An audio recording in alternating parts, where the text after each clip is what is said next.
उन्हाळ्यात इडलीची पीठ आंबवणे म्हणजे अगदी डाव्या हाताचा खेळ आहे असं म्हटलं ना तरी चालेल. नाही तर थंडीच्या दिवसामध्ये इतकं पीठ आंबलं जात नाही आणि इडली जी आहे ती सॉफ्ट वगैरे होत नाही. पण उन्हाळ्यामध्ये ना अगदी चुटकीभर अशी जी आहे ते इडलीचं पीठ आंबलं जातं आणि इडल्या ते इतक्या सॉफ्ट झाल्यानंतर खूप छान झालं होतं. त्याच्यानंतर इडली बरोबर ना मी सांबार बनवलं होतं. सगळ्यांनी छान असा नाश्ता केला आणि त्याच्यानंतर आहे ती मी माझ्या बाकीच्या कामांना लागली. मस्त असं देव वगैरे उजवून घेतले. त्याच्यानंतर छानशी अशी पूजा केली आणि सकाळ सकाळी अशी पूजा केली ना की खरंच दिवस खूप छान जातो. त्याच्यानंतर बरेच दिवस झाले माझ्याकडे एक ना बुक आणलं होतं आणि त्यातमध्ये मला काहीतरी लिहायचं होतं. आता काय लिहू असं करत होतं.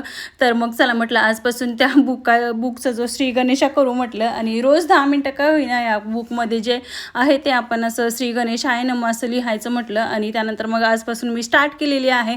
त्याच्यानंतर एक माझं पार्सल आलं होतं. त्यामध्ये मी हा कुर्ता मागवला होता. इतकं छान आहे ना आणि अगदी प्राईस पण खूप कमी आहे. सो तुम्हाला हवे असेल तर त्याची लिंक मी दिलेली आहे. त्याच्यानंतर विहानला टेरेसवर खेळायला घेऊन आले होते आणि तो अगदी 5 मिनिटं सायकलवर खेळतो आणि त्याच्यानंतर जे आहे तो मातीत खेळायला स्टार्ट करतो. चला भेटू नेक्स्ट मिनी ब्लॉगमध्ये. तोपर्यंत बाय.